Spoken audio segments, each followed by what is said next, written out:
You referenced a little bit the co-occurring disorders where it's both mental health and addiction. And I know you spoke a little bit about some of the services, but what types of services are available for people that specifically have a co-occurring disorder?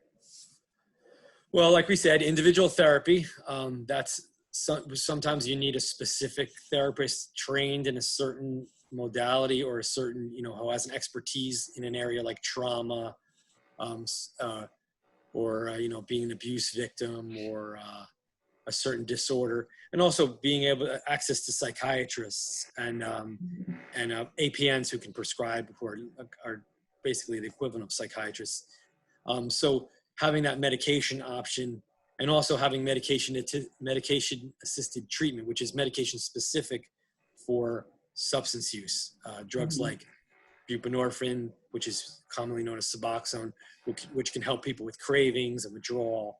So offering like a wide range of services like that really can help someone with those multifaceted issues. Back in the old days, I started in the 90s. I'm sure there's people though that have the far old days, but my old days in the 90s, it was much more of a one trick pony type thing. You worked on your sobriety, sent everybody to 12-step meetings. And sometimes the people with mental health issues struggled because they weren't getting the care they needed for that. So now that's become part of the whole plan, is to look at mental health. And not everybody has a mental health issue as well, but the vast majority of people do. It's definitely way more than half. Absolutely. Yeah, you hit on mental health and trauma almost going hand in hand. What role do you believe that trauma plays in addiction?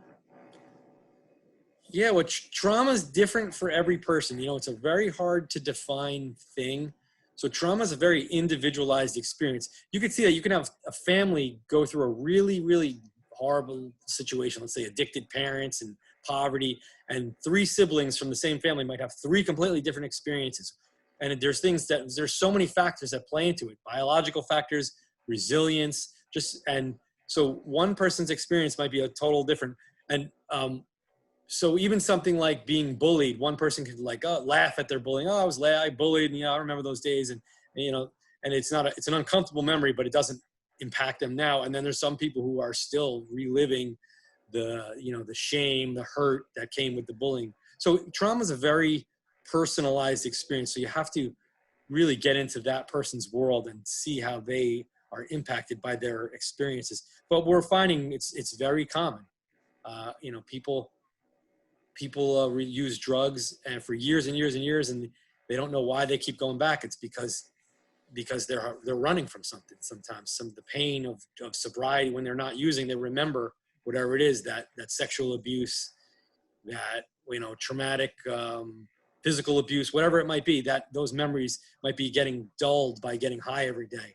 So that's a common occurrence, and it's important for the clinician to kind of keep their eyes open for it.